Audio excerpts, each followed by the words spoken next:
Tesouros enterrados, mitos e verdades em Imbituba, Nilza Oliveira. Dedicatória. Dedico ao meu grande herói, meu pai, Alcino Gaspar de Oliveira, em memória, que partiu aos 91 anos de idade, que me inspirou a escrever a obra, e até hoje, com seus ensinamentos, me faz manter a chama acesa dos meus sonhos para pesquisar e escrever. Apresentação. A obra tem como objetivo descrever as experiências e aventuras do Sr. Alcino Gaspar de Oliveira, que aos 91 anos de idade foi um dos pioneiros pesquisadores de tesouros enterrados em Imbituba. Ele teve a oportunidade de experienciar várias situações diferentes da nossa realidade. Descreve-se o assunto intrigante, referente às assombrações que envolvem alguns mistérios nos locais onde existem tesouros enterrados, provenientes de navegadores conhecidos como piratas. Na região, o Sr. Alcino foi um dos pioneiros como pesquisadores de tesouros enterrados, com um aparelho de detector de metais. Desde a antiguidade, esse assunto já aguçava vários homens a ficarem ricos, através de tesouros enterrados, despertando curiosidades dos locais, em busca de lingotes, pipas de ouro, patacas, pedras preciosas, que geralmente estavam guardados em boiões, caixas, panelas de ferro, alforjes e canastras, peças estas surrupiadas pelos piratas, usadas pela nobreza e realeza. Na minha infância, eu e meus primos sentávamos em uma esteira, na casa da minha avó Joaquina, e ficávamos atentos, escutando suas histórias e histórias. Ela tinha o hábito de narrar os personagens como se estivesse atuando num cenário, como atriz principal. Contava de maneira hipnotizante, envolvendo todos de um jeito especial e mágico. Parecia ser tudo verdadeiro na sua narração. Perdíamos a noção de onde estávamos, pois ela fazia com que viajássemos em algumas aventuras.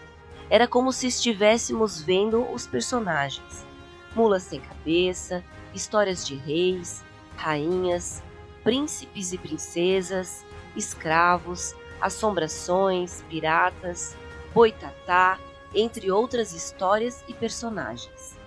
E com meu pai também não é diferente, pois em suas narrativas os personagens ganham vida, levando-nos ao mundo imaginário, fazendo uma viagem dos dias de hoje até antigamente, narrando com eloquência as suas aventuras.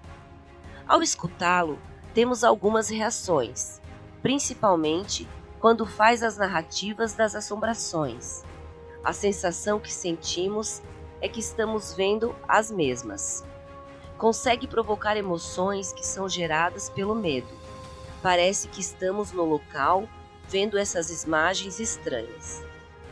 Quando descreve sobre os barcos piratas com as bandeiras alçadas ao longo dos mastros, navegando nos mares de Imbituba, é como se estivéssemos no local observando tudo e a todos, pois ele nos leva ao mundo imaginário de tal maneira que fica-se deslumbrado, sendo uma mistura de realidade e ficção.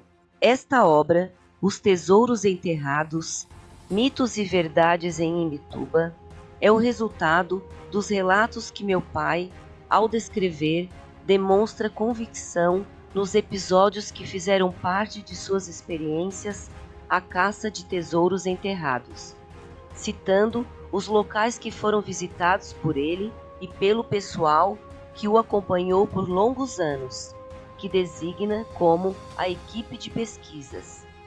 Ele sempre gostou de reportar as suas experiências. Ao longo dos anos, fui escutando atentamente as aventuras vivenciadas por ele. Os episódios me chamavam a atenção. Ficava curiosa, principalmente quando os assuntos eram aqueles que envolviam magia, hipnose, fantasmas, boitatá, discos voadores, baús de tesouros enterrados, barcos de piratas e as assombrações. Até os dias de hoje, sinto arrepios quando ele está narrando suas histórias. Para que esta obra fosse realizada, ouvia as narrativas e cautelosamente escrevia seus relatos, e posteriormente fazia a leitura dos mesmos para a aprovação dele. Este livro é o resultado de um trabalho que foi realizado com carinho, para que você, caro leitor, viaje em seu mundo imaginário, conheça um pouco dessas vivências, sejam elas realidades ou fantasias, mitos ou verdades. Através dos relatos de meu pai, que ao longo dos anos fui escutando, ficou latente algo que me chamou a atenção. Eu ainda não tinha conhecimento de todas as suas histórias. Praticamente, sabia bem pouco sobre os locais que haviam sido visitados por ele. Para que esta obra fosse realizada, tivemos um diálogo sobre o assunto, para que houvesse essa parceria, ele relatar, eu escutar e desenvolver a obra com as coordenadas dele. E no decorrer dos trabalhos, fui cautelosa quanto à saúde física e mental, para que não houvesse desgastes e sim fosse prazeroso nossos encontros, respeitando o tempo dele. Ressaltando que essa troca foi uma experiência que me transformou, a entender que por muitas vezes perdemos oportunidades, por não ter interesse em alguns assuntos, ou às vezes porque não é o que gostamos, ou ainda por ser complexo, nos deparamos com o medo do desconhecido. Entender que nós, como seres humanos, temos a felicidade de chegarmos aos 91 anos de idade em plena lucidez, como é o caso de meu pai. É um presente, por isso sou muito grata a Deus. Decidi desenvolver essa obra e compartilhar com vocês, pois toda vivência ou aventura nos traz um aprendizado. A obra é repleta de episódios, envolvendo as assombrações e enigmas nos locais que foram visitados. Ao longo dos anos, teve vários amigos que o acompanharam nessas aventuras. Com saudosismo, diz que sua equipe são amigos inesquecíveis e cada um fez parte de sua história. Caro leitor, o recado para cada interessado em pesquisa de tesouros enterrados. Conforme a citação do Sr. Alcino, aproveite a cada segundo sua experiência de pesquisador, mas respeite cada indivíduo. Estou trazendo o passado para o presente com conhecimento. Biografia de Alcino Gaspar de Oliveira. Meu pai. 10/5/1930, 23/10/2021. Natural de Imbituba, nasceu em 10/5/1930. Filho de Gaspar Amândio de Oliveira e Joaquina Maria de Jesus. Casado com a senhora Maria Custódia de Oliveira, conhecida popularmente como Dona Mariazinha. Dessa união nasceu um menino, que se chamava Nelson Oliveira, o qual veio a óbito com 1 ano e 9 meses de idade. Depois veio a segunda e última filha, a qual é a autora deste livro, Nilza Oliveira. O casal, ao longo dos anos, tiveram a oportunidade de ver sua família aumentar, com o nascimento de seus netos e bisnetos. E com o decorrer dos anos, ao retornarmos para Imbituba, a neta mais nova, a Caroline, ficou bem mais próxima deles. Dessa maneira, meus pais tiveram a oportunidade de acompanhar a adolescência dela. Desde cedo, o Sr. Alcino iniciou a trabalhar, para ajudar seus pais nas despesas da casa, pois na época os recursos financeiros eram escassos e a mão de obra barata. Desde seu nascimento e até os 4 anos de idade, seus pais moravam no bairro do Arroio. Possuíam várias terras e gados, mas infelizmente foram enganados por um vigarista que, ao comprar suas terras, não pagou nem um tostão e expulsou a família de suas próprias terras. Então, seus pais vieram morar no antigo bairro da Praia para iniciar uma nova vida.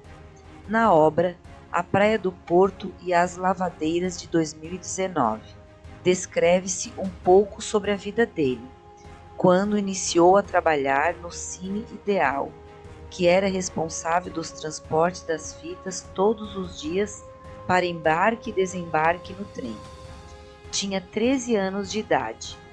Na época, o Cine Ideal possuía carteiras, essas precisavam estar sempre limpas e brilhando.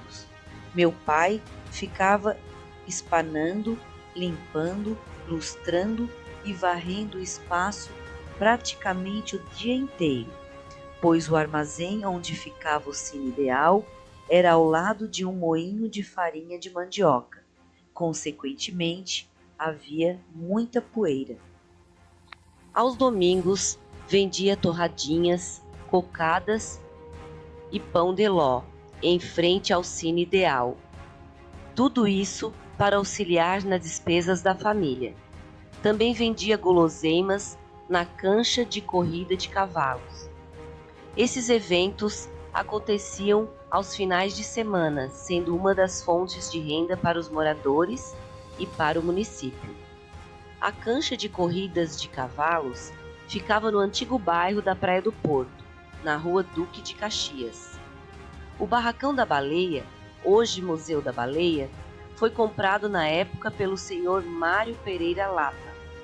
A empresa tinha como nome Sociedade Industrial Produtos de Pesca Limitada, e o dono do barracão era conhecido como Senhor Lapa. O mesmo aproveitava os ossos das baleias, fazendo a farinha, e seu Alcino trabalhou nesse departamento. Os ossos tinham que passar pelo processo de alta temperatura na autoclave para transformar-se em pó de osso. Prestou serviços na pedreira. Havia necessidade de quebrar as pedras com picaretas e outras ferramentas disponíveis. Conforme relata, foi um dos trabalhos mais árduos que fez.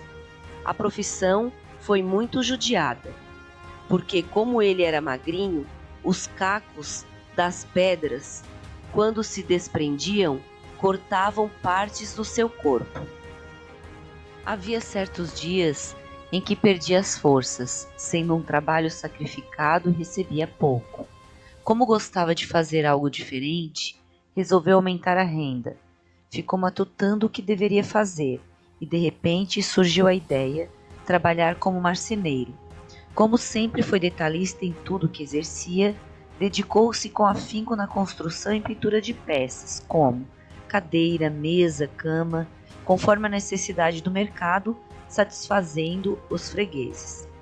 Relata que foi um aprendizado que o deixou mais criativo e perfeccionista. Para dar continuidade em seus objetivos e pensando no futuro, fez uma mudança radical na profissão. Entrou para a área do comércio de alimentos. Em 1949, foi à casa de sua prima, no bairro Aguada, e falou com ela para alugar uma peça, pois queria abrir uma vendinha. Ficou no local por algum tempo. Depois foi necessário alugar outro espaço maior para suprir as necessidades dos fregueses. Foi no ano de 1951 quando alugou um espaço que era maior. O mesmo estava localizado no antigo bairro da Praia do Porto. Ao abrir a venda, colocou o nome de Secos e Molhados, da qual registrou para ter uma venda legalizada. Como diziam antigamente, a venda era sortida, continha vários tipos de mercadorias. Na época, a moeda era escassa. Para manter qualquer tipo de negócio, vendia-se fiado, e no decorrer do tempo não recebia o total devedor dos fregueses. Dessa maneira, ficava difícil repor as mercadorias. Como ele acabara de se casar e a situação financeira estava um pouco complicada, deixou sua esposa, Dona Mariazinha, cuidando da venda e foi trabalhar na cidade de Porto Alegre. Dessa maneira, mandava o dinheiro para manter a venda e a esposa. Ela dividia com sua cunhada, tia Clotildes, conhecida como Flotilde, a responsabilidade de cuidar da venda, pois tinha que ir para as fontes lavar roupas. Chegando em Porto Alegre, seu primeiro emprego naquele estado foi na Draga Esther. Trabalhou no aterro Rio Guaíba. Depois foi trabalhar na indústria Alumínio Royal. A empresa foi fundada em 1948, especializada na produção de utensílios domésticos de alumínio, tais como panelas, chaleiras, bules, canecas, assadeiras, etc. Após sair da indústria Alumínio Royal, foi contratado para ser marinheiro, como moço de máquina, carvoeiro, no navio mercante Alcione, da empresa Aliança. Na época, viajava para algumas capitais, encontrando algumas dificuldades para visitar sua esposa e filha. Para ficar mais próximo da família, alugou uma peça e levou-as para morarem na cidade de Porto Alegre, na casa do senhor José e dona Estefa, os pais da minha amiga Luba. Ainda tenho recordações quando eu tinha 3 anos de idade, que brincávamos e corríamos ao redor da casa e meu pai fazia sabão no varandão. Como sempre, foi um homem curioso e pesquisador. Quando estava em casa, nas horas vagas, aproveitava o tempo para estudar algumas fórmulas da fabricação de sabão. Ele tinha o intuito de retornar a Santa Catarina e montar uma fábrica. Relembra alguns nomes conhecidos de sabão da época. Marachim, conforme cita, era uma das melhores fórmulas que conheceu.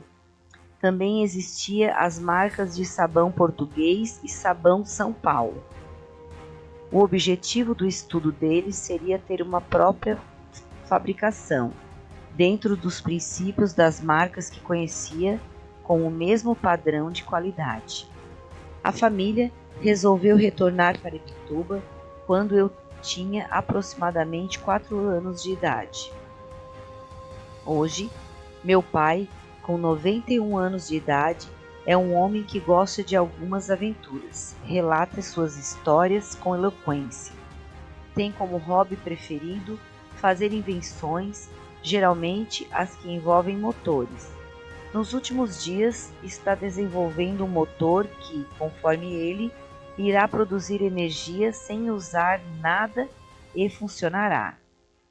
Talvez seja a solução para novas gerações, conforme imagem. Desde os 14 anos de idade, demonstrava curiosidade para desvendar assuntos que envolviam assombrações e tesouros enterrados. Geralmente, suas contações vêm acompanhadas com um enigma, que ele chama de sobrenatural. Lia o jornal do Correio do Povo, do Rio Grande do Sul, diariamente, mantendo-se atualizado em vários assuntos, tais como lançamento de motores e automóveis, colecionava as revistas Mecânica Popular e Revista Quatro Rodas, objetos desconhecidos, os discos voadores OVNI, locais onde eram achados tesouros enterrados, como também acompanhava as informações no livreto Almanaque, publicada anualmente. Desde cedo até os dias atuais, busca conhecer assuntos intrigantes e complexos. Colecionou vários recortes de revistas e jornais sobre os discos voadores e tesouros enterrados. Sente-se feliz em compartilhar com familiares e amigos as suas experiências e aventuras. Para ele, o grande esporte que praticou ao longo dos anos foi a pesquisa de tesouros enterrados. É comum receber em sua residência pessoas interessadas em escutar suas histórias e aventuras no que tange aos tesouros enterrados e às assombrações. As pessoas o procuram para narrar sonhos e os locais, com o intuito de que seja passado o aparelho detector de metais conforme ele cita. Dessa maneira, será realizada uma varredura completa no local, para saber onde se encontra o tesouro enterrado. Ainda é muito comum pesquisadores estarem nos locais de pesquisas, inclusive durante a noite, telefonarem para o seu Alcino, tirando dúvidas, pois esquecem por muitas vezes de alguns detalhes que são importantes, quando esses relatos foram contados há tempo por ele. E como possui boa memória, tem a maior facilidade em relembrar os fatos e os detalhes do que narrou. Repete a eles com precisão as informações que havia passado anteriormente. Dedica-se às suas invenções, leva uma vida tranquila, diz que chegou aos 91 anos de idade realizado e feliz. A curiosidade de meu pai surgiu na adolescência. Retornou com emoção em suas lembranças. Quando tinha 14 anos de idade, ao visitar sua madrinha, chegando à casa dela, foi surpreendido com a seguinte fala. Ela olhou para ele e disse: Afilhado, tenho um presente para lhe dar e algo importante para contar. Em seguida, entregou-lhe uma moeda de prata do ano de 1882. Após entregar a moeda, sentou-se e começou a contar o que estava acontecendo em sua casa. Ele ficou escutando atentamente as narrações de sua madrinha. Naquela época, somente os adultos possuíam moedas. Ele ainda tem guardado consigo até os dias de hoje, conforme figura abaixo. Moeda de prata do ano de 1822. Afilhado, tem coisas que acontecem na vida da gente que por muitas vezes não temos explicações. Você acredita que todas as noites na minha cozinha está surgindo uma luz que clareia o chão inteiro? Menino, estamos ficando assustados.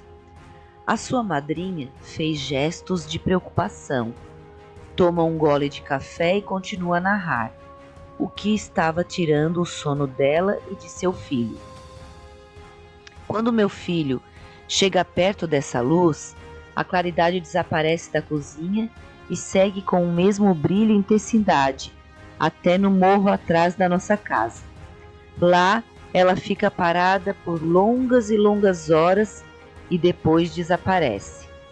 Nesse momento, seu afilhado já estava tão envolvido com a narração, observando que ela estava com os olhos arregalados e assustada, tentou acalmar sua madrinha e até disse uma brincadeira, mas ela não mudou a fisionomia.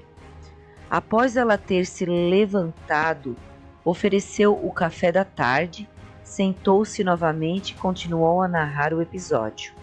Afilhado, estou cismada com tudo isso e com medo, pois é assustador o que está acontecendo em nossa família. Até já me informei com algumas pessoas que moram aqui por perto, e eles me contaram que essas assombrações são provenientes de tesouros enterrados. Ainda me contaram que eram dos piratas. Afilhado, os pescadores andam dizendo por aí que são caixas com pedras preciosas e que tudo está enterrado atrás daquele morro. Até já mandei benzer a casa. Após ouvir o relato da sua madrinha, foi para casa pensando em seus botões. Que tipo de assombração deveria ser? Seria algum sinal que realmente haveria alguma coisa enterrada atrás da casa dela? Aquela não era a primeira vez que havia escutado esse assunto, pois já havia também escutado de outros moradores que ali aconteciam essas aparições por causa de tesouros enterrados. Para ele, essa situação era séria, pois sua madrinha estava transtornada com tudo o que estava acontecendo. Ficou preocupado com ela. Passado algumas semanas, recebeu um recado, que deveria ir até a casa da sua madrinha, pois ela tinha algo novamente para lhe contar. Ao chegar à residência, estranhou um pouco. A casa estava com as janelas fechadas. Isso não era comum, pois ela tinha o hábito de estar sempre com as portas e janelas abertas, e ainda colocava roupa de cama para pegar sol e demais roupas para terminar de secar. Era tudo arejado, ele conseguia sentir o perfume que exalava das roupas. Bateu na porta e chamou sua madrinha. Ela veio e disse: "Afilhado, venha e entre. Estou em desespero. Há várias noites estou sem dormir. Mas sente-se, que irei chamar o meu filho para lhe contar o que aconteceu." Chamou seu filho, pediu que ele sentasse e contasse o que havia acontecido com eles durante uma noite daquela última semana. Na ocasião, mãe e filho demonstravam aflição com semblantes de preocupação e medo. Seu filho iniciou a narrativa. Era madrugada. Estava chegando em casa após uma noite de pescaria. Sentindo-se cansado, tinha em mãos um balaio com peixes, parati e sabão. Ao aproximar-me, vi uma caixa enorme na frente de casa e fiquei assustado ao ver que a tal caixa estava em movimento, pois ao sair de casa não havia deixado nada na rua e minha mãe naquela hora da madrugada estava dormindo. Continuei a andar em direção à porta.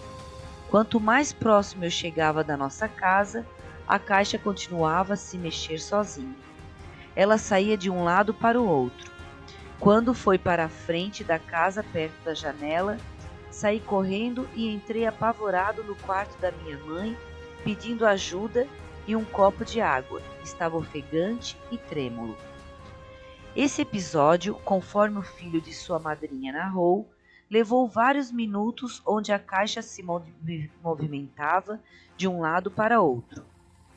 O mesmo teve o maior medo que a tal caixa fosse para cima dele. Então, contou para sua mãe o que tinha visto. Ela ficou muito assustada, levantou-se e foi verificar o que estava acontecendo. Os dois começaram a tremer e perplexos, olhando um para o outro, sem saber explicar o que estava ocorrendo naquele momento. Tinham a convicção que ali não poderiam mais continuar morando, pois tudo era muito assustador. A casa de sua madrinha ficava perto do Barracão da Baleia, no antigo bairro da Praia do Porto. A construção da casa dela ficava próximo ao barranco, onde ficava mais protegida do vento forte que assolava o município.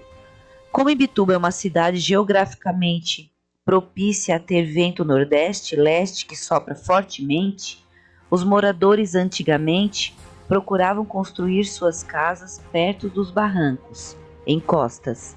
Por serem construções precárias, ficariam protegidos do vento. Após o episódio, no período de uma semana, mãe e filho tomaram a decisão de vender a casa, pois para eles aquilo era uma assombração. Desde a claridade de todas as noites na cozinha, que não deixava eles em paz, até aquela caixa que estranhamente apareceu e desapareceu naquela noite.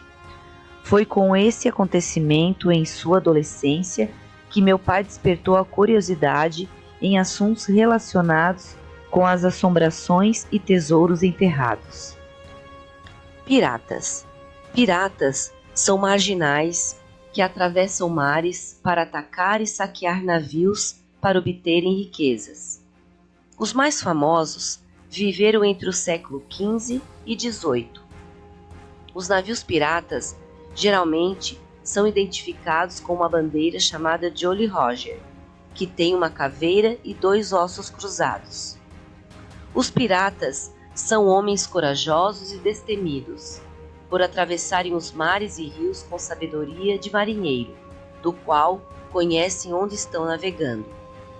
Os piratas na atualidade ainda existem, só que esses não correm atrás de baús de tesouros, como antigamente. O foco deles são outros negócios mais rentáveis, roubos de embarcações e sequestros, usando armas pesadas e com nova tecnologia. Antigamente, os piratas eram conhecidos por suas bravuras por serem homens com agilidade de pensamentos e atitudes rápidas. Passaram a ser temidos na busca de riquezas no mar, pois abordavam outros barcos e saqueavam, ou ainda fazendo outros navegadores como reféns. Conforme site pesquisado, a palavra pirata significa pirata. É um marginal que, de forma autônoma ou organizada em grupos, cruza os mares só com o fito de promover saques e pilhagem a navios e a cidades, para obter riquezas e poder. O estereótipo mais conhecido do pirata se refere aos piratas do Caribe, e cuja época áurea, conhecida como época dourada da pirataria, ocorreu principalmente entre os séculos XVI e XVIII. Normalmente, os piratas escolhiam para suas aventuras embarcações pequenas, pois, desta maneira, conseguiam esconder-se entrando com facilidade nos rios e águas rasas. Os barcos mais usados eram os que tinham 2 mastros, com um máximo de 20 metros de comprimento. Os navios de piratas tinham hierarquia e os tripulantes, cada um com os deveres de bordo. Para ser capitão, era necessário, acima de tudo, que tivesse conhecimento e com experiência náutica. Era eleito pela tripulação e tinha o poder absoluto. Os piratas, ao escolher o capitão, tinham preferência que fossem calmos, mas não mansos e nem agressivos ao extremo. Geralmente, quando entravam com uma embarcação com vários tripulantes, era hábito, entre eles, fazer um certo pacto. Se acontecesse algo ao longo do percurso e se fossem abordados por inimigos, teriam que lutar até a morte, e para aqueles que conseguissem escapar do episódio, deveriam proteger o carregamento. Após lutarem, seguiam algumas rotas, inclusive para despistar alguns inimigos que porventura estivessem por perto. Geralmente, após luta no mar, eles seguiam viagens e atacando outras embarcações. Assim era a vida do homem do mar daquela época. Os piratas eram homens astuciosos. Quando eles saqueavam um barco, ao chegar em terra, tinham o hábito de enterrar os tesouros, para mais tarde, em outra ocasião, retornarem ao local e pegar novamente para terem sua independência tão sonhada. Os piratas são figuras temidas desde anos atrás, mas ao mesmo tempo mexem com o imaginário das pessoas, seja através de documentários, filmes, livros ou até personagens que se apresentam em festas. Antigamente, os piratas davam um jeito de encontrar lugares seguros para esconder seus tesouros, ou ainda deixavam algumas marcas, que nós, na atualidade, não conseguimos decifrar alguns enigmas, como é o caso de alguns locais em Imbituba que são narrados pelo meu pai. No olhar de seu Alcino, porque antigamente os piratas procuravam Imbituba. Imbituba, cidade costeira, que geograficamente apresenta costões rochosos, atraindo naquela época os piratas. No olhar do senhor Alcino, os locais eram de difícil acesso, onde despertava a fantasia dos piratas, pois, dessa maneira, seus tesouros estariam bem guardados nas encostas dos morros, próximos aos postões e em locais que eles achassem seguro. Esses navegadores vinham com o intuito de roubar as riquezas brasileiras, tais como madeira, plantações e joias, que eram usadas pela nobreza e realeza. Eram peças fabricadas em ouro com pedras preciosas. Eles eram navegadores provenientes de alguns países, principalmente da Espanha e França. Imbituba possuía pequena população, o que facilitava a entrada dos mesmos para esconder seus tesouros. adentrando o mar e encontrando locais especiais para guardar seus pertences. Os piratas realizavam saques em terra, ou seja, nas cidades grandes, abordando a população. Tiravam tudo o que encontravam de valor, desde as moedas, dinheiro de antigamente, e até as joias ou relíquias de família. Antigamente era comum as pessoas terem seus patrimônios em forma de joias, como anéis, correntes, braceletes, pulseiras, colares, medalhões. Outras tinham o hábito de enterrar em latas nos seus quintais de casa, ou até guardar debaixo do assoalho. Os navegadores piratas, após combater entre outras companhias em alto mar, desciam em alguns municípios que tivessem facilidade de adentrar o mar sem serem perseguidos, com o objetivo de esconder os tesouros saqueados. Retiravam do barco, levavam consigo as caixas e escolhiam os locais mais adequados para eles, que fossem de difícil acesso para outras pessoas. Desta maneira, era o meio que ele tinha para manter o segredo só entre eles. Enterravam fortunas dentro de algumas embalagens, para mais tarde retornarem ao local para buscar seus pertences, os tesouros. Por isso, ao longo dos anos, foram contadas e recontadas pelos nossos antepassados de maneira como entendiam. Algumas histórias do que os navegadores piratas fizeram na região de Mituba. Após muitos anos, ainda há uma busca do desconhecido que envolve mistérios junto aos tesouros enterrados. Para que possamos entender o que significa tesouro, pesquisamos no site.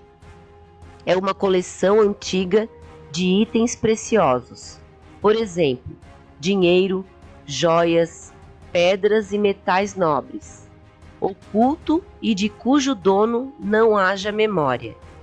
Em outras palavras, o tesouro é uma coisa valiosa perdida há tanto tempo que já não se sabe quem é o dono. Alforjes. Os alforjes de antigamente eram um tipo de bolsa confeccionada com material de couro, com capacidade para suportar as intempéries da natureza. Esse material passava por um processo manual. Eles esquentavam a cera, colocavam a peça de couro esticada, espalhava-se uma camada fina de cera. Após passar a primeira camada, era realizado o mesmo procedimento várias vezes. A cera usada poderia ser gordura de porco, sebo de carneiro ou outro tipo de gordura vegetal, conforme a explicação do meu pai. Atualmente, os alforjes são bolsas confeccionadas com outros materiais acessíveis como jeans, restos de tecidos e bombonas de plásticos. Como os pesquisadores são procurados? Até os dias de hoje, há homens que se dedicam a esse tipo de pesquisa, ou seja, a caça de tesouros enterrados. No município de Mituba também não é diferente. Existem pesquisadores que, ao anoitecer, levam consigo equipamentos em busca de antiguidades enterradas. Os mesmos usam ferramentas, que já eram utilizadas antigamente, e são direcionados através de narrações de outras pessoas que contam detalhes dos sonhos, geralmente um membro da família, que após ter o sonho, repassa aos familiares e amigos. Esses vão em busca desses pesquisadores. Quando um pesquisador é procurado por algum membro da família ou amigo dela, descreve a preocupação em perder algum de seus familiares, pois tem um velho ditado: quem tira um tesouro enterrado, morre um membro da família. Então, a melhor maneira de livrar-se deste perigo é contar para alguém que possa ir ao local. Geralmente, pagam um pesquisador para procurar ou mandam alguém em seu lugar. Geralmente, é feito um acordo antes de irem ao local. Se encontrar um tesouro, haverá uma divisão entre eles, partes iguais.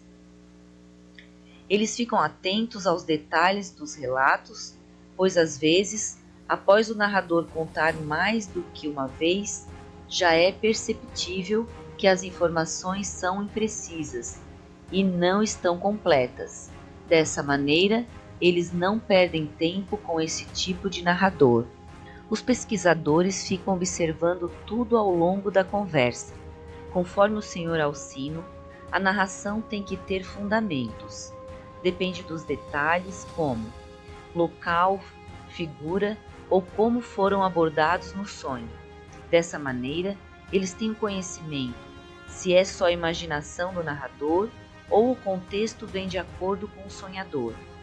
O pesquisador não pratica ações de ir procurar um tesouro enterrado sem ter uma base de onde fica o local. Não costumam sair sem ter informações precisas. Para os pesquisadores, o ouro é a carne dos deuses, por isso, ao serem procurados, levam horas escutando o narrador, acima de tudo, respeitando a crença de cada um. Há vários tipos de narradores, com versões diferentes. Para alguns sonhadores, há envolvimento maior entre ele e o personagem do sonho. Tem aquele tipo de sonho que vem anunciando o local. Também tem aquela narração que o sonhador viu homens com vestimentas de antigamente, ou aqueles sonhos que geralmente aparecem seres estranhos. Ainda há as narrações que são através de alguns sinais. Não mostram o local, mas sim as proximidades do mesmo, com elementos complementares tais como pedras e árvores. Mas também tem aqueles casos que não há sonho, mas quando as pessoas passam no local, elas veem um sobrenatural. As assombrações, que são manifestados através de feixes de luzes, vozes, ecos, barulhos estranhos, pedras rolando, alguém chamando seu nome, gritos, estrondo de morros, barulho de carro de boi, portas batendo, figuras e assim por diante. Após o pesquisador escutar esses relatos e os detalhes, homens e mulheres que gostam de mistérios se reúnem e fazem um mapa dos locais a serem visitados ou explorados. Montam a estratégia e saem em busca do desconhecido e de mais uma aventura. Os pesquisadores de tesouros enterrados são procurados por pessoas que sonharam ou souberam de algum sonho de alguém. Quem conta um conto aumenta um ponto, dito popular. Estratégias da equipe. Na região de Imbituba, o Sr. Alcino foi um dos pioneiros na pesquisa de tesouros enterrados, pois desde cedo ouvia as narrações com atenção, o que despertou a curiosidade em ser um pesquisador e aprofundou-se no assunto. E para entrar nessa aventura, seu primeiro parceiro foi seu padrinho Calônio. Quando ele tinha 14 anos de idade, fizeram algumas visitas a locais. De acordo com suas narrações, naquela época viram assombrações que eram de arrepiar os cabelos. Teve como segundo parceiro seu compadre Neca, ambos curiosos que tinham o prazer de desvendar os enigmas e das aventuras. Essa parceria só acabou quando seus amigos partiram, deixando um vazio para meu pai. Eles escutavam atentamente. Depois, desenhavam os locais e montavam estratégias de como chegar aos locais. Conforme o relato dos envolvidos, tudo dependia de quem iria acompanhar os pesquisadores, se era o sonhador ou um enviado dele. De acordo com meu pai, antigamente, para eles realizarem as pesquisas, usavam um varão de aço bem fino. Era uma maneira rudimentar, mas a única ferramenta disponível na época ao alcance dos pesquisadores. Chegavam no local e espetavam chão adentro. Quando o mesmo batia em algo, eles tinham que cavar para fazer a verificação. Havia certas noites que chegavam a ser exaustivas de tanto fazerem buracos. Ao longo dos anos, esse esporte tornou-se uma aventura mais interessante, chamando a atenção de outros pesquisadores, formando as equipes que são homens e mulheres que têm apreciação no assunto. Geralmente, são pessoas que não possuem medo. Até os dias de hoje, cada pesquisador tem a sua equipe, seguindo as mesmas estratégias, escutam o narrador e determinam dia e hora. Saem em busca do desconhecido, das assombrações e tesouros enterrados. Geralmente, são em torno de 3 a 6 pessoas, pois envolvem custos. Levam consigo aparelho detector de metal, pás, cavadeiras, cordas, serras, alicates, pilhas, lanternas, foices e martelos. São cautelosos quando estão indo a primeira vez no local. Geralmente, deixam as ferramentas no carro e só levam o aparelho. Ao passar o aparelho, observam se acusa algum campo. Se der positivo, fazem uma varredura no local. Por muitas vezes, encontram objetos enterrados que não são materiais preciosos. Como o Sr. Alcino esteve desde jovem à caça de tesouro, aprendeu como organizar uma equipe e montar estratégias para chegar ao local. Tecnologia e pesquisadores. De acordo com meu pai, a tecnologia é uma grande aliada para os pesquisadores, pois foi através dela que a pesquisa ao tesouro enterrado ficou mais interessante e menos cansativa. Com a descoberta do aparelho detector de metais, tornou-se mais fácil praticar este esporte. Ao invés de ir no local e cavar sem saber o certo, ou espetar na terra várias vezes com os varões, descobriu um jeito simples de fazer pesquisa, passando o aparelho detector de metais próximo aos locais dos sonhos. Com a evolução da tecnologia, chegaram recursos diferentes para tal prática, e foi assim que o Sr. Alcino descobriu que havia surgido no mercado um aparelho detector de metais. Ele comprou um de procedência argentina, que foi usado durante alguns anos, mas ainda não correspondia ao que ele imaginava ser, ou seja, apresentava alguns problemas e não supria as necessidades para fazer as pesquisas. Aos 33 anos de idade, em 1963, soube que existia no mercado uma marca brasileira na região sul. Fez contato com outras pessoas que encontraram o local onde vendia-se o aparelho detector de metais. Conversou com um amigo e decidiram conhecer a empresa, que fica na cidade de Taquaras, Rio Grande do Sul, onde compraram um aparelho detector de metais da empresa Mineouro, conforme configura abaixo. Em 1973, comprou outro modelo, após ter recebido uma correspondência da mesma empresa com a oferta de um aparelho com maior potência. Esse foi um dos detectores de metais que foi mais usado. Imagem do aparelho de pesquisa detector de metais. Em minhas lembranças, esse aparelho era verde escuro, tinha escrito Mineouro, com um pincel e um ponteiro. Ficava uma caixa na frente e outra atrás, presas por uma divisória tipo um cabo que ligava essas duas caixas, que eram finas. Hoje, há várias marcas no mercado à disposição dos pesquisadores. A Mineouro foi fundada em 1957 pelo Sr. Jonas Paulo Fernandes Damasio, na cidade de Taquaras, Rio Grande do Sul. Informação através do funcionário Paulinho, que trabalha na empresa em Garopaba. Por incrível que pareça, quando telefonei para a empresa e me identificando, explicando que estava escrevendo este livro, citando o nome do meu pai, o funcionário ficou muito surpreso, pois conhecia há anos e prontamente respondeu: Seu Alcino, fiz muitas pesquisas com ele e é um dos primos terceiros do meu pai. Assim que comprou o primeiro aparelho detector de metal, aumentou o número de pessoas que passaram a lhe procurar, com o intuito de repassar informações ou contar sonhos de seus familiares. Após adquirir esse aparelho, iniciou um ciclo diferente em sua vida, criando novas perspectivas em encontrar um tesouro enterrado, sendo um dos esportes que ele mais gostou e praticou por muitos anos. Ainda cita: se ele não tivesse essa idade, estaria desafiando o desconhecido.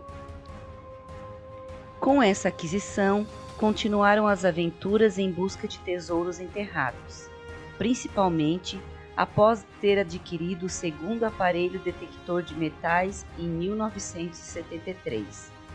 As pessoas iam lá em casa, contavam os sonhos, tentavam decifrar e saíam em busca dos locais. Nesses relatos, eu ficava escutando atentamente. Alguns eram de arrepiar os cabelos, pois tinham uma mistura de aventura e medo ao mesmo tempo, principalmente quando ele me chamava para ir junto. Até os dias de hoje, fico sentada a escutar meu pai relatar suas aventuras. Ele costuma dizer que é através dele que tentará passar alguns ensinamentos das experiências que teve ao longo dos anos. E com sua experiência na área, conseguiu obter algumas informações de locais para serem pesquisados. Dessa maneira, organizou equipes para as quais eram escolhidas pessoas de sua confiança. Cada membro da equipe, piloto, ficava responsável de colher os dados de cada cidade ou de outro estado. Conforme seus relatos, há vários locais em Imbituba que existem tesouros enterrados e que ainda não foram explorados. Para dar continuidade nos sonhos em busca de tesouros enterrados, meu pai deu de presente para um de seus sobrinhos todo o material de pesquisa. No decorrer desta obra, escutava atentamente suas narrativas, para que fosse possível transcrever tal qual me foi passada por ele. Assombrações no Cine Ideal. Em seus relatos, relembra da época em que trabalhou no Cine Ideal. Às vezes, aconteciam tantas coisas estranhas que dava vontade de sair correndo. Havia 3 armazéns, que hoje chamamos de galpões, próximo ao porto de Imbituba. Os mesmos foram construídos para abastecer a importação e exportação de cargas, sendo que um deles era para moer a mandioca e transformar em farinha, a ser exportada para outros países, principalmente para a Suécia. Os responsáveis pela fabricação e exportação eram 2 sócios, os senhores Adelfo Pamato e Aristides Coelho. O Cine Ideal ficava no armazém, logo ao lado. Observação: o senhor Adelfo Pamato é o pai da dona Maria Aparecida Santana Pamato. Segundo meu pai, a Suécia era um dos compradores fiéis. Relembra que nas águas próximas ao porto ficavam vários navios suecos esperando sua vez para encostar no cais e serem carregados. E para transportar os sacos de farinha de mandioca até o cais, era utilizado o vagão MV, que, por muitas vezes, vagão pequeno. O vento nordeste tirou-o dos trilhos, tombando. Os homens que transportavam os sacos nas costas do galpão até os vagões, geralmente eram homens fortes. Alguns descendiam de famílias de escravos. De 1943 a 1946, Sr. Alcino trabalhou no Cine Ideal, que ficava em um desses armazéns, cujo proprietário era o Sr. Manuel da Costa Moure. Meu pai é quem fazia a limpeza. Além de ter outras atividades, ele preparava os cartazes com grude, que era a cola. Carregava os rolos de fita dos filmes até a estação de trem para serem transportadas. Como havia poeira branca o tempo inteiro, limpava várias vezes as carteiras, pois o moinho funcionava 24 horas.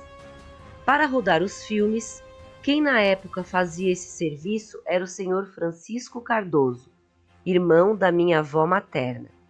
Conforme meu pai, tudo tinha que ser bem organizado. E um dos motivos que fez ele parar de trabalhar no Cine Ideal foi por causa das assombrações que apareciam frequentemente. Ainda era muito jovem, não tinha maturidade suficiente para entender tudo o que estava acontecendo ao seu redor. Relembro um episódio interessante que aconteceu na época. A família Catão trouxe da cidade de Três Rios, Rio de Janeiro, vários santos provenientes de igrejas antigas, para serem guardados no Cine Ideal. Os mesmos continham armações amareladas, ou seja, douradas. As ordens é que as imagens não podiam ser tocadas e deveriam estar bem guardadas. Para ele, as armações das imagens eram de ouro. O primeiro episódio, que envolviam as aparições, aconteceu às 18 horas, quando ele acabara de limpar as carteiras. As mesmas estavam com os assentos levantados. De repente, começaram a baixar sozinhas e levantar ao mesmo tempo. Relembra que sentiu calafrio. Até parecia ser uma casa de terror. O ambiente tornou-se gelado. Em outra ocasião, a porta estava aberta. Ele fechou tão forte que caiu a caiação, pintura, e abriu novamente. O acontecimento ocorreu de forma sobrenatural, pois não havia ser humano tocando. Como aconteceram vários episódios com assombrações, pediu para sair. O senhor Manuel da Costa Moure contratou outro homem para trabalhar com meu pai, que se chamava Venâncio. Só que as aparições foram constantes. Até certo dia, desistiu de trabalhar no local. Barracão da Baleia. Ao longo do tempo, o senhor Alcino foi escutando algumas narrativas, as quais diziam que através do Barracão da Baleia existia uma grande fortuna dentro de uma caixa. Foram várias e várias vezes que, ao escutar os relatos, ficava atento a cada detalhe dessas narrativas. Dentre elas, o sobrenatural imperava, sendo que as assombrações chegavam de diferentes maneiras. Apresentavam-se como homens sobrevoando, caixões de defuntos, bacia com luz voando, homens flutuando na água, pequenos seres, animais com metade homem e assim por diante. Desde a época que sua madrinha vendeu a casa e foi morar em outra localidade, por causa daquelas assombrações, o senhor Alcino escutava vários relatos sobre o local. Cada um contava uma experiência que tinha vivenciado. Entre as narrações que ouvia, algumas lhe chamavam a atenção. Uma delas é de um morador perto do local, que sonhava quase todas as noites com a existência de uma caixa com relíquias enterradas naquela região. Em seu sonho, aparecia um homem alto e dizia: "De onde tiras teu peixe, terá dinheiro para comprares o que quiseres na vida." E em outra noite, o tal homem aparecia novamente e dizia: "Tudo o que tem na caixa dá para comprar uma cidade." Ele tentou encontrar o tesouro por vários anos, mas foi uma busca que não obteve sucesso. Outra narração foi do amigo de infância de meu pai, o amigo do senhor Alcino. Certa noite, ele e seu pai estavam saindo da pescaria, mas estavam com pressa para chegar em casa. O pai do amigo do seu Alcino adiantou os passos e seguiu praia fora. Subindo para o caminho, queria dar na sua casa. O local onde eles estavam ficava distante de onde eles moravam. De repente, seu pai observou que seu filho ainda estava na praia, em companhia de outros homens, como se estivesse indo com eles.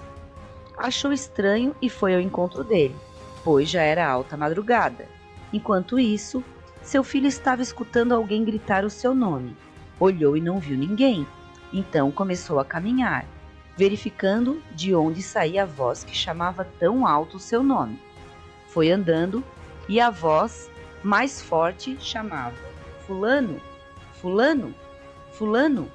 até que ele viu algo estranho: 4 homens carregando um caixão de defunto, com a tampa de vidro, e dentro um homem deitado. Ele começou a acompanhar esses homens. Seu pai avistou seu filho indo embora com os homens e desesperou-se. Chamou seu filho por várias vezes e o mesmo não respondia. Então, seu pai correu e puxou o filho pelo braço e disse: "O que é isso, rapaz? Onde estás indo?" "Ai, pai, eles me chamavam, dizendo que queriam me mostrar o que tem lá no morro." Quando seu pai se aproximou, os homens desapareceram. Ambos ficaram assustados e saíram correndo para casa. O amigo de meu pai, depois de adulto, dizia: "Até hoje não passo naquele lugar por dinheiro nenhum, pois já tentei passar e escuto aquela voz novamente." Outro episódio aconteceu com meu pai aos 23 anos. Ele estava indo pela extensão da areia da praia, sentido Vila Alvorada, para o antigo bairro da praia. Numa noite, em torno das 9 da noite, quando viu algo, pensou logo: "Meu Deus, é o boitatá. Ele vem muito rápido. Mesmo se eu correr, não dará tempo. O que irei fazer?" A coisa foi se aproximando. Começou a escutar um barulho, zum, zum, zum. Ele correu para a água e ficou a pensar: "Acho que aqui o boitatá não me pega, pois dizem que ele solta fogo e queima a gente, e se eu estiver na água, o fogo não irá me queimar." Assim, ficou caminhando pela beira da praia, dentro da água. Relembra que era gelada. Sentiu muito frio. Ficou nervoso com tudo o que estava acontecendo naquele momento. E o fogo continuou, vindo em sua direção, até que desviou, subindo e passando por cima dele. Olhou, era algo redondo, com formato de um prato, uma luz forte na parte de cima e a sombra de tal coisa refletia na água, e aquilo foi passando até desaparecer. Passou por grandes apuros naquela noite. Outro acontecimento foi por volta de 25 anos atrás, no Barracão da Baleia, local mal assombrado, conforme relato. Estava acompanhado de 3 pessoas. Enquanto ele passava o aparelho detector de metais, quando foram surpreendidos por algo que parecia um barco flutuando, cheio de luz no céu, clareando tudo. O susto foi tão grande que zarparam e nem olharam para trás. Até os dias de hoje, fala que é algo sobrenatural. Praia da Vila. Os relatos do Sr. Alcino nos levam a cenários conhecidos, como é o caso da Praia da Vila, um dos locais que, curiosamente, nos faz imaginar personagens e encantamentos. Nas aventuras em busca de tesouros enterrados, cria-se expectativas nesse mundo imaginário, que a região antigamente era propícia para os piratas, por apresentar estrutura peculiar, pedras, costão rochoso, ilhas que chamavam a atenção desses navegadores tão temidos. Próximo ao costão do canto da Praia da Vila, deslumbra-se a Ilha Santana de Dentro. Ao decorrer dos anos, moradores contavam e contam histórias e histórias sobre o local, pois há várias contações em que piratas na época visitaram a região e deixaram alguns tesouros enterrados em caixas. Ilha Santana de Dentro. Conforme seu Alcino relata, antigamente havia criação de cabritos na Ilha Santana de Dentro, mas, por muitas vezes, pessoas chegavam lá e os animais estavam mortos. Isso acontecia de um dia para o outro. Assim como desapareciam andarilhos, na época, pegavam embarcações para se esconder na ilha.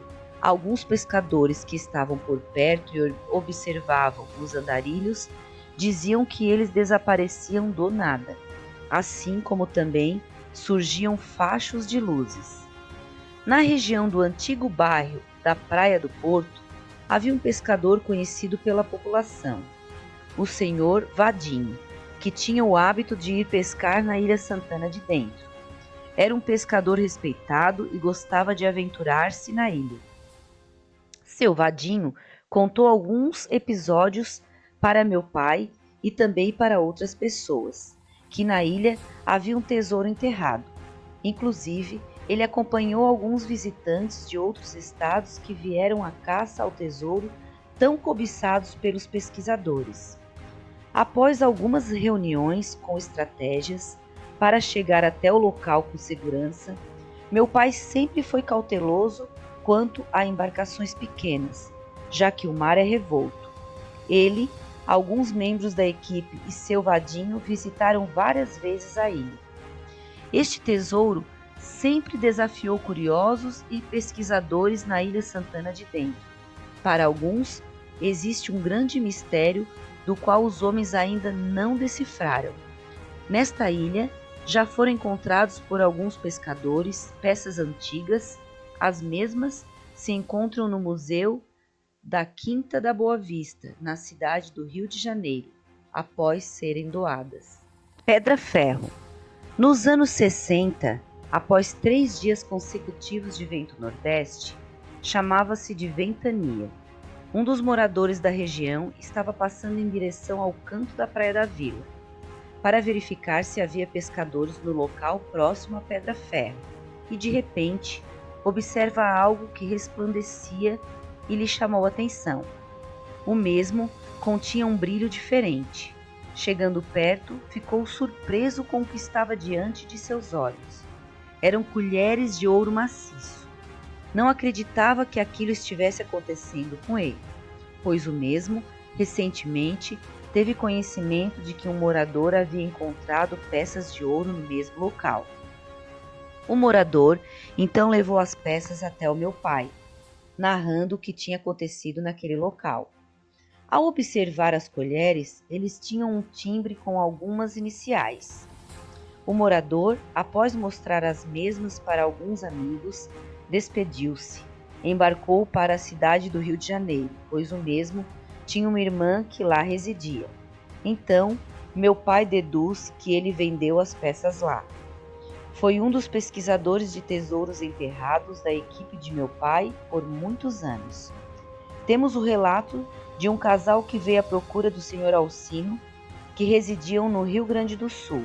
A mulher sonhava há anos com um tesouro enterrado na cidade de Imbituba, próximo à Pedra-ferro. No sonho, aparecia um homem com vestimentas do passado e lhe entregava algumas joias e pedras preciosas. Foram até o local do sonho dela e, de repente, surgiu um homem que tinha aproximadamente 2 metros de altura e trazia nas mãos uma faca enorme, que continha um brilho inigualável. Estavam em 4 pessoas e as mesmas viram o ocorrido. Depois, o homem desapareceu e começou a ventar muito. O casal ficou transtornado com o que viram e decidiram retornar ao Rio Grande do Sul. Então, essa senhora que havia sonhado disse ao meu pai: Homem, para passar esses apuros com alma penada, nunca que eu irei querer esse tesouro. Ainda deixou claro para as pessoas: se vocês têm coragem de enfrentar essa assombração, fiquem à vontade. Eu não quero nada. Estamos retornando para o sul. O barco pirata Flor de Lima.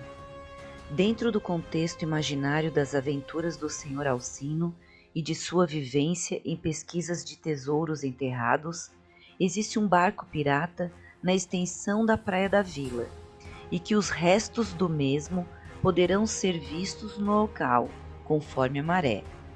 Meu pai, no decorrer dos anos como pesquisador, escutou várias narrações com enredos totalmente diferentes. Cada narrador faz uma descrição dos sonhos referente ao barco pirata. Algumas pessoas relataram o que viram no local, outras descreveram como foi o sonho. Um dos casos entre os relatos, o mais comum que aparece é um homem indicando onde está o tesouro. Há também outras pessoas que escutam alguma história e as recriam. Como resultado, temos várias versões no que tange aos sonhos com os tesouros do barco pirata. Quando meu pai fica a escutar os relatos sobre a corrente do barco pirata, relembra que também já viu. Ele faz uma citação: aquela corrente não é com material do que nossos olhos habitualmente costumam ver. A corrente é um material diferente, e o que envolve esse segredo é algo inexplicável. Conforme o Sr. Alcino, nessa região naufragou um barco pirata que tinha o nome de Flor de Lima, com o destino a Bahamas, mas ao passar nas marés de Imbituba, na praia da vila, enfrentou uma tempestade que ficou fora de controle do comandante e dos tripulantes, pois a roda do leme quebrou, a embarcação ficou sem direção e, com o vento que soprava forte, a embarcação foi empurrada em direção à praia. O mesmo ficou encalhado na região da Barra do Pais Leme. Foram várias narrativas interessantes, dentre elas que durante a noite os pescadores e moradores, ao passarem por aquela região, ficavam com medo, pois era um local mal assombrado, onde apareciam feixes de luzes e seres estranhos.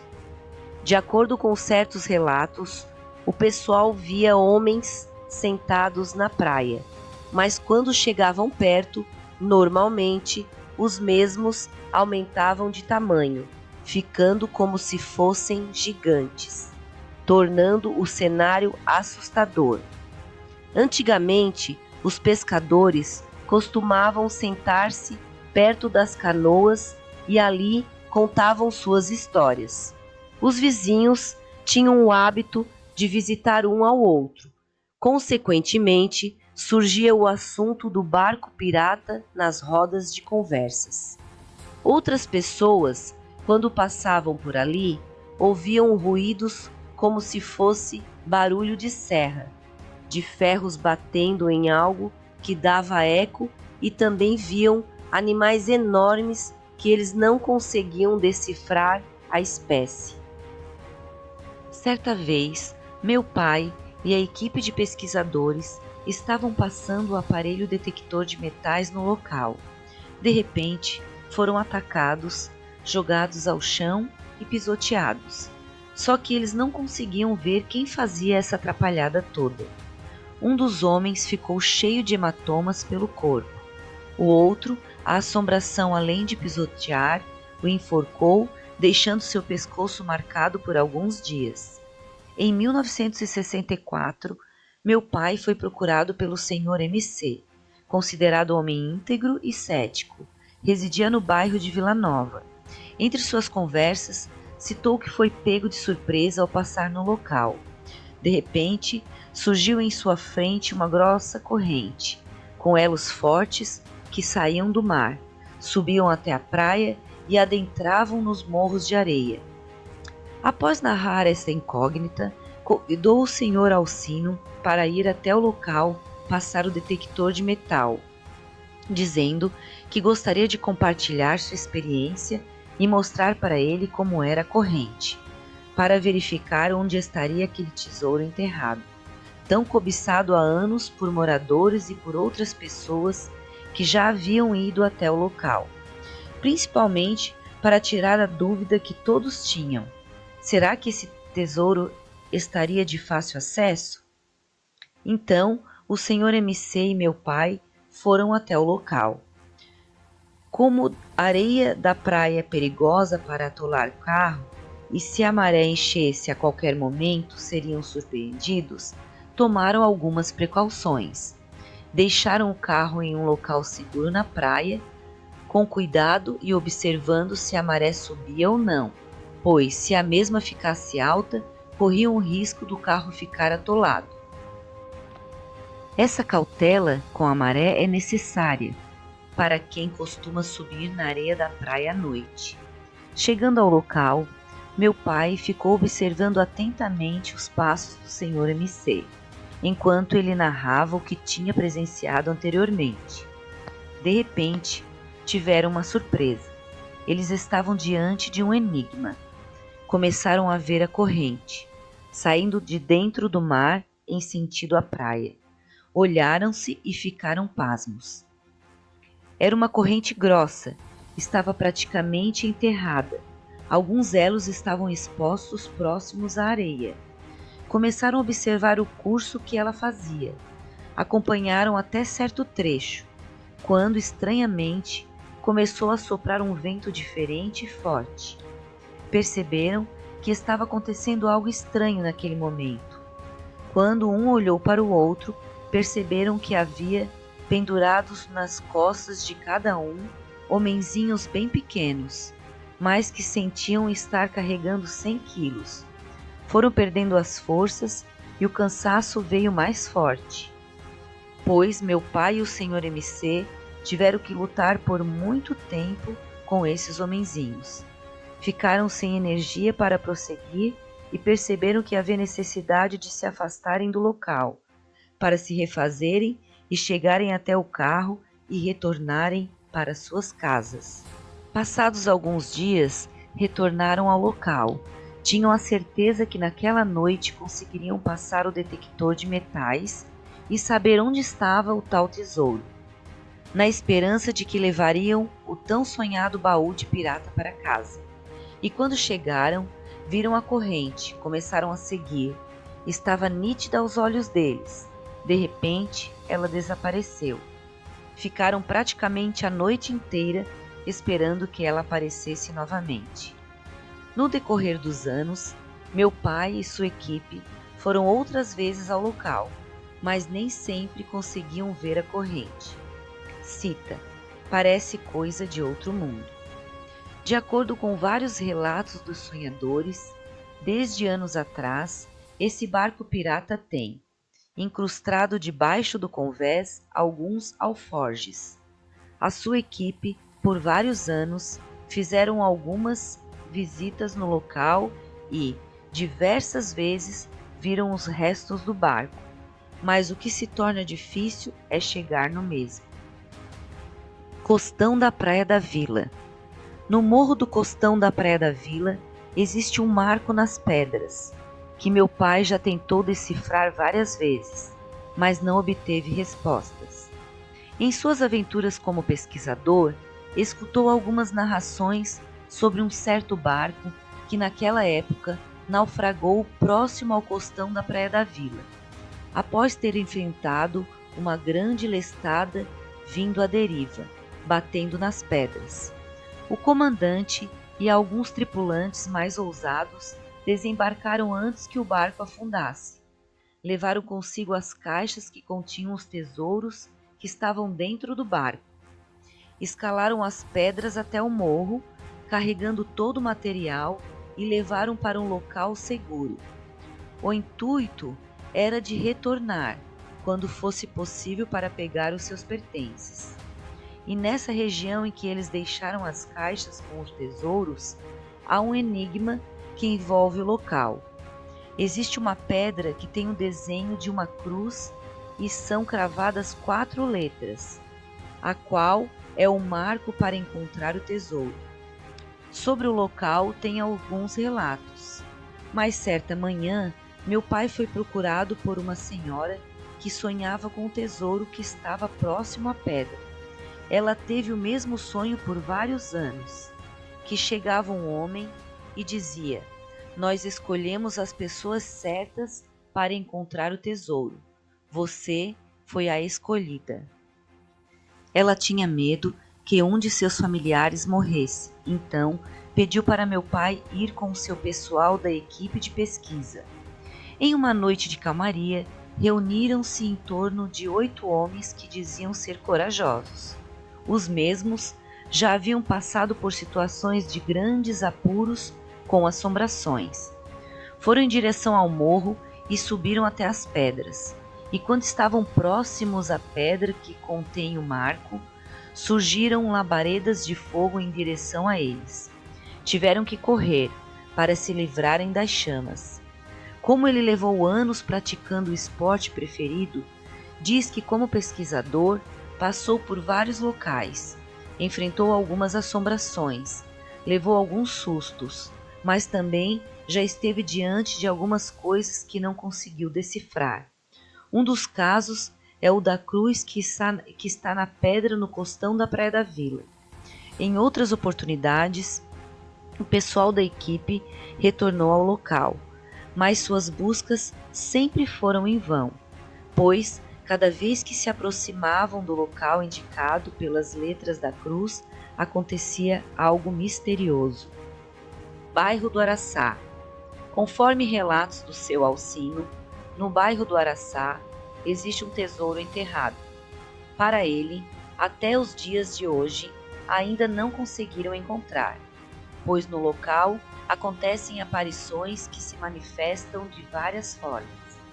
Há cerca de 11 anos atrás, meu pai foi procurado por um morador do bairro, explicando que sua esposa sonhava com um tesouro que ficava quase em frente à sua casa, que ela estava sonhando há muitos anos a fio. Enquanto narrava o mesmo, repassava os detalhes. Aparecia um homem vestido com roupas de antigamente e dizia: "Vim te trazer o caminho para que não vivas mais na pobreza. Estou te dando um tesouro que era meu." Em alguns sonhos, fazia questão de frisar: "Estive em tua cidade e consegui um grande tesouro, não pude voltar para pegar." Em outras noites, ele aparecia e falava: "Alguns homens gananciosos já estiveram lá procurando, mas não o encontraram. Vim hoje te dar." O homem do sonho explicava o local onde estaria o tesouro. Ali havia um pé de mato antigo e grande. Ao chegar no local, encontrarás uma cobra.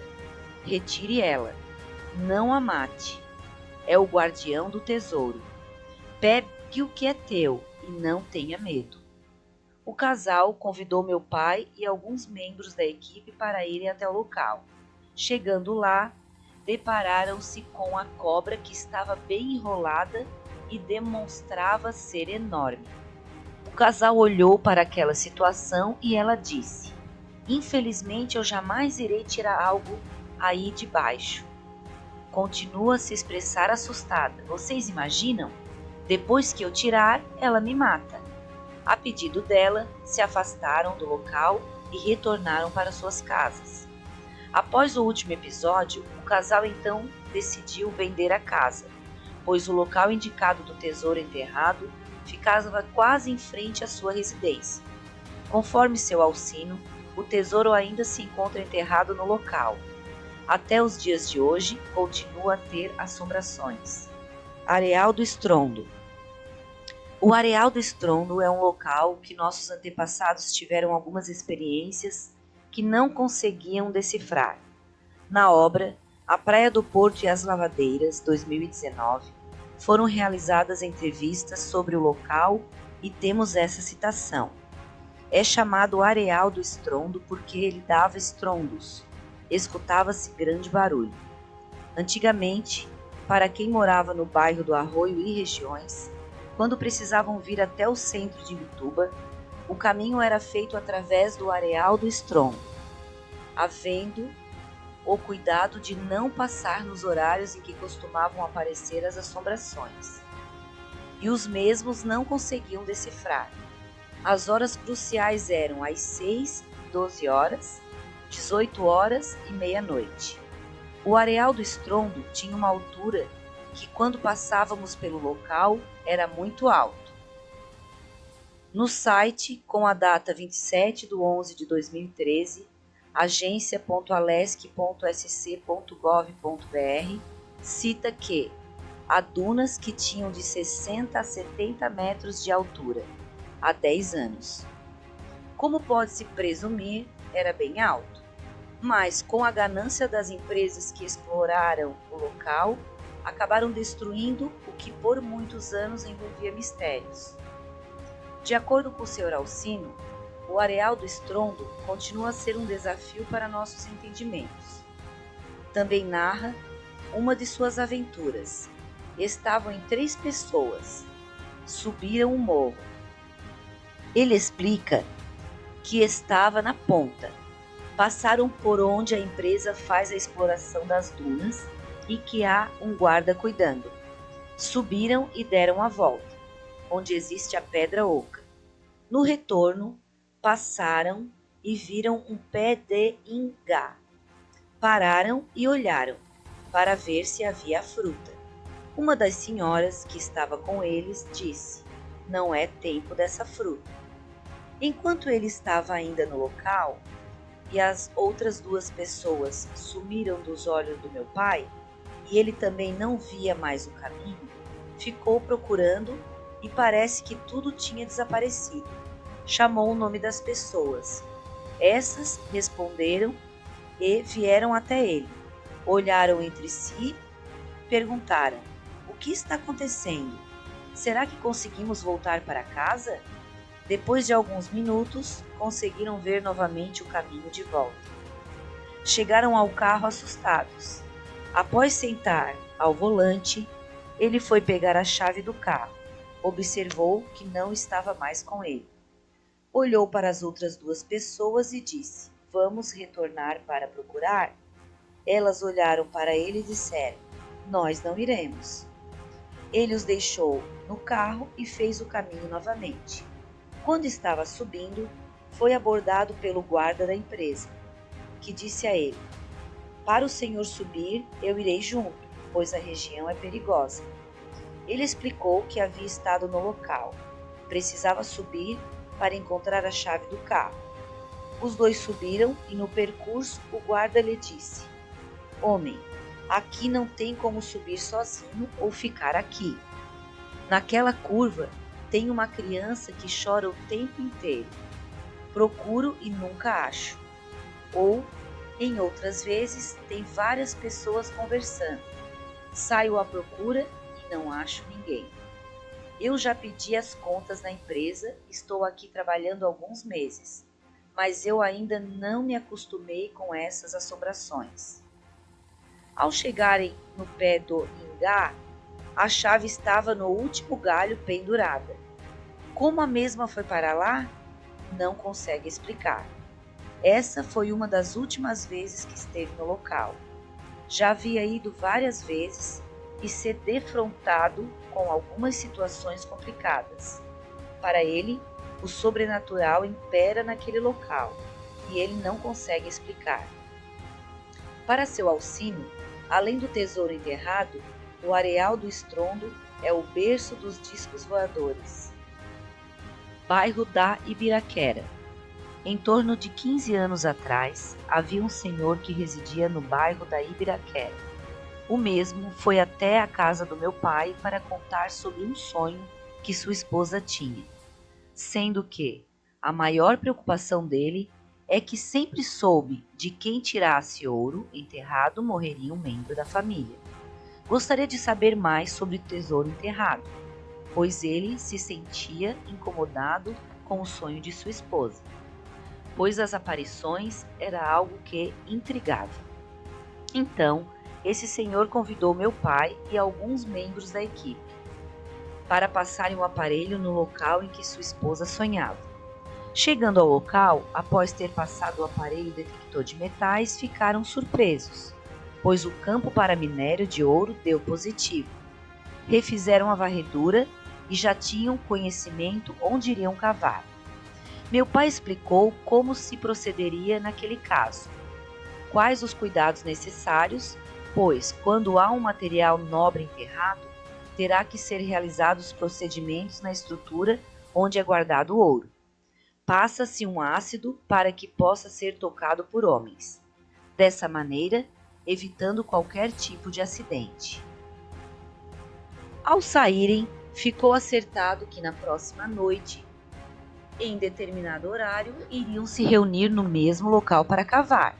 Conforme já havia combinado no dia seguinte, meu pai ligou para um amigo, que o havia convencido a sair do local. O mesmo, ao atender o telefone, disse que não poderia ir, pois tinha outro compromisso, dando assim várias desculpas que não convenceram meu pai. Passaram alguns dias, meu pai recebeu a visita do casal, que apresentaram fisionomia de bravos. Convidou-os para entrar e pediu à minha mãe que servisse um café. A esposa daquele senhor estava indignada. olhou para ele e disse: "O Senhor tirou o nosso tesouro." Meu pai levou um susto e ficou surpreso. Explicou que não havia retornado ao local sem a presença deles, desde o último encontro que tiveram. Ela olhou para o meu pai e disse: "Mas como?" "Na outra noite, após termos levado vocês até o local, vimos 2 homens cavando e retirando o tesouro do meu sonho e ainda deixaram o buraco aberto." Senhor Alcino explicou de várias maneiras que, infelizmente, ela estava julgando algo que ele não havia feito e ainda tinha sido traído pelo seu melhor amigo. O casal não acreditou no meu pai e foram embora. Passaram dias. Ele sentia-se triste, pois não havia tirado o tesouro. Por muito tempo ficou triste com seu amigo, pois havia confiado nele e o mesmo o traiu. Alguns membros da equipe ficaram revoltados com o tal amigo do meu pai, que pegou o tesouro, vendeu e comprou vários bens, como terrenos, casas e carros. Por isso meu pai cita: "O mais difícil é encontrar pessoas honestas, pois aquele que você mais confia, por ganância, se torna o seu pior inimigo." Flor de Lira, pesqueiro do Miraguaia, depois da praia da Ribanceira.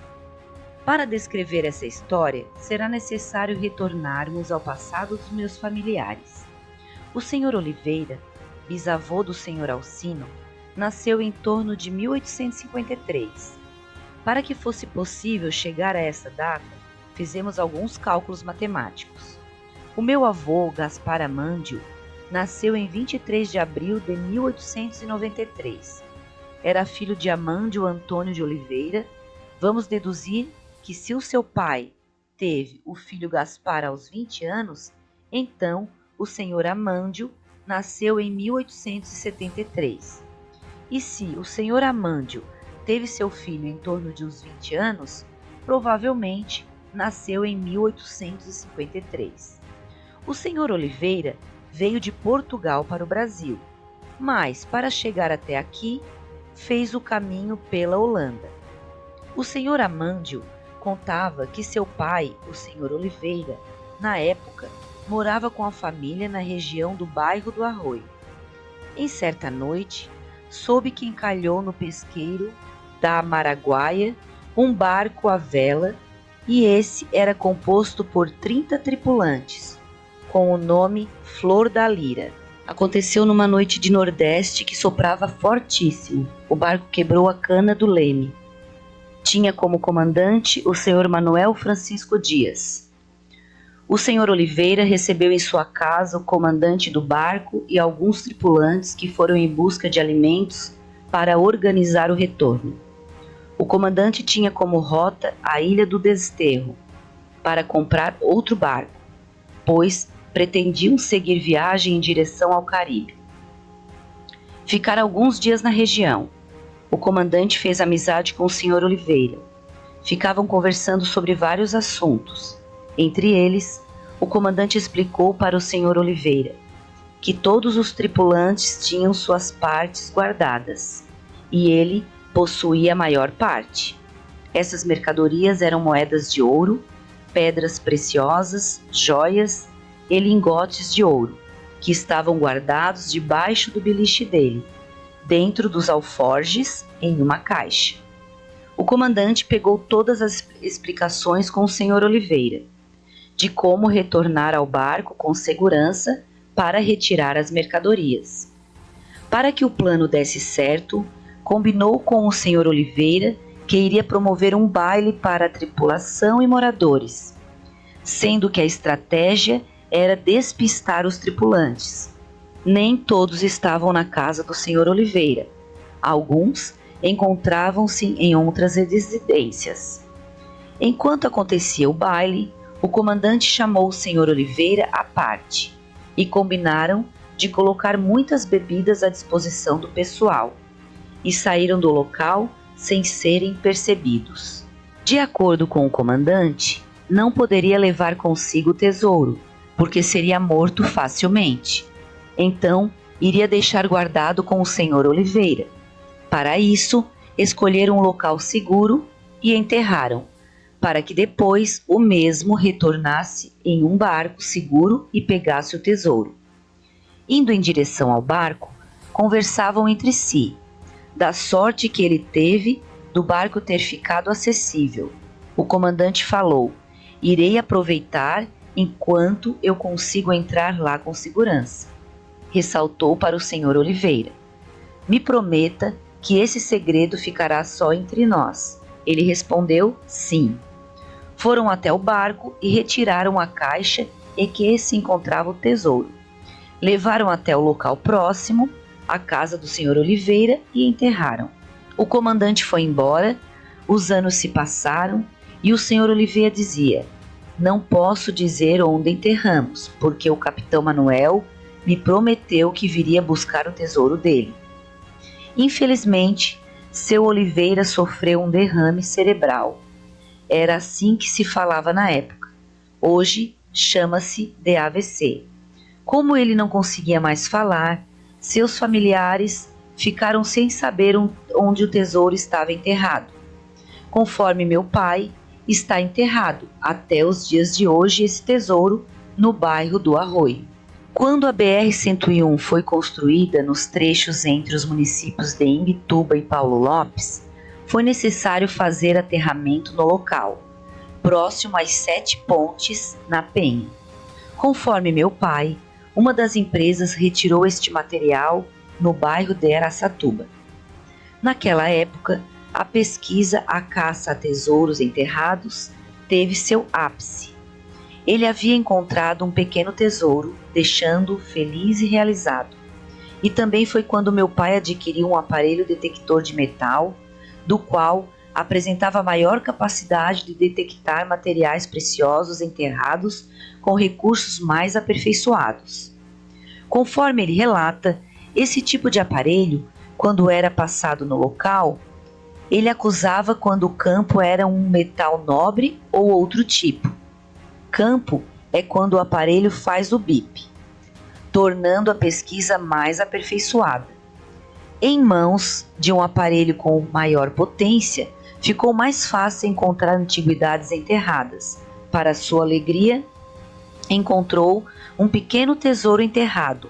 O mesmo foi achado no bairro Araçatuba, próximo onde as caçambas pegavam material para o aterro.